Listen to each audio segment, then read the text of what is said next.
Give me volume. Now, great job today. I want to finish with this though. I talked about expectations earlier. When I shoot the ball, hold the ball please. I don't want to see it spin. If you can't do it, throw it away.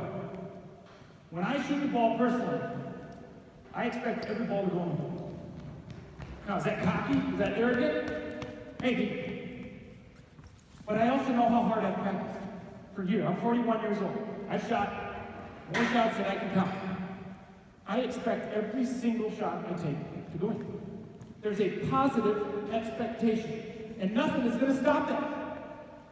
Do I make him a shot? Heck no. I said Steph Curry's the best shooter in the world, right?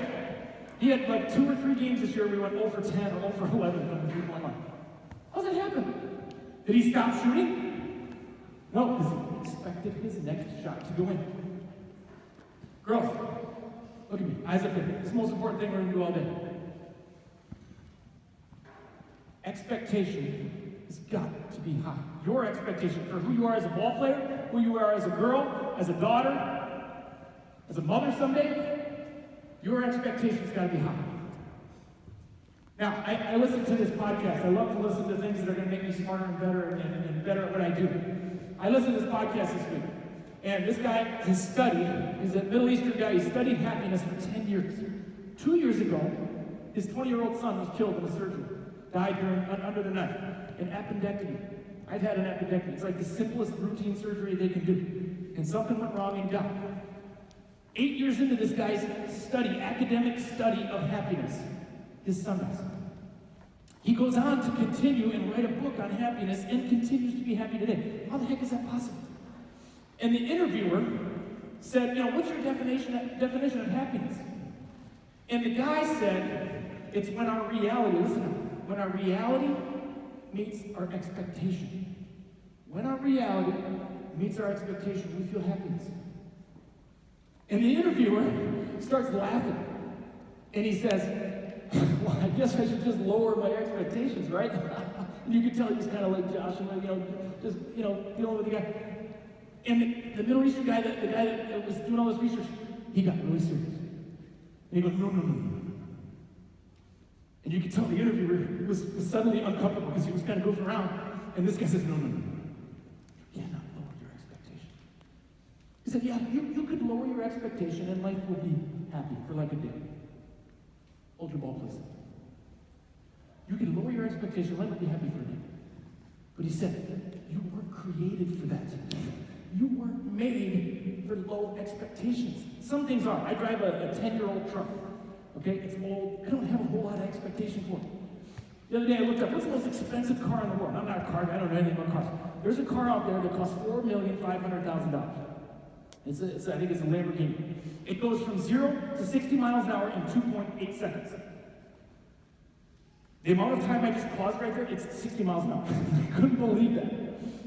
The expectation of a driver of that car, they only make 3 every year, is not to go through roundabouts in Pulaski, right? That guy wants the highway. He wants 288 miles an hour. The expectation is through the roof because that car was made for high expectations.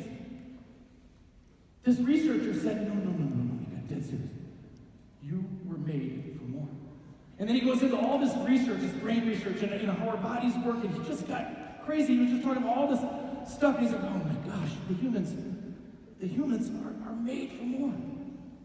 You as an individual, if you want to be a great shooter, expect to be great.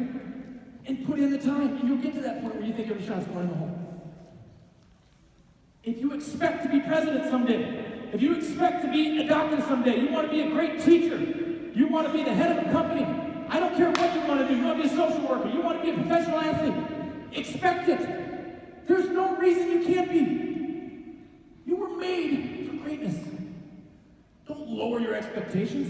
You know what happens? I need 3 coaches out here, please. 3 coaches, you 3, right here, please. Here's what happens.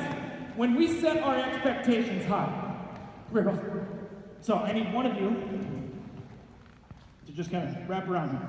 So turn around. We're just going to put this around, okay? Girls, grab one end, grab the other. You ready for this? You have no idea what's coming. Marcy has a goal. High expectations. Division I basketball. Starting on the varsity. She wants to be a doctor, surgeon. She wants to be the first one in her family to go to college, whatever it is. She starts going. She starts walking towards her goal. Hold on, freeze. What are these two doing? They're holding her back. Because you know what happens, guys? When we choose the wrong friends, and we choose the wrong people to hang around, they hold you back from your goal. It's going to happen. All these guys, I guarantee, they could start naming people that said, hey, you know, when I wanted to be successful as a ball player, somebody didn't want me to. I remember when I was a freshman in high school, and I'm sitting there, I'm doing ball handling drills on the side, and all the seniors are sitting there laughing at me. What's this guy doing? Stupid ball handling drills. And I'm just killing them. They didn't want me to succeed, because when you succeed, other people feel bad about themselves. Oh, not as good. But, you know what Marcy needs to do? When those girls are holding her back again, freeze. She needs to stop. She needs to turn around. Say, unhook those things, Marcy. Unhook those things. And here's what you might have to do, and this might be hard. You might have to let go of those people trying to hold you back. You can drop that. You don't need it anymore. Go get your goal. Right now, these two have a decision to make. These two have to decide. What am I going to do? She didn't listen to us anymore. She's going to get her thing. Maybe they say, you know what? Let's go. Let's go. And now she's a leader, and we need more leaders. She's a leader, we need more leaders. And these two made a decision. Well, you know what? I ain't getting left behind. I'm going to go be great too. I'm going to set my expectations where Marcy just showed me I can get to. Set your expectations high, girls, and get them. There's nothing stopping. Nothing. All right, thanks for your attention today. I'd love to see you guys at the driveway. It's just about 20 minutes from here. Summer camps, after school workouts, we do all kinds of things there. I'd love to see you guys there. Coach, thank you for having me. Appreciate it. And I think Coach has a few more things for you guys here. Thanks for all your help too, coaches. Thank you guys.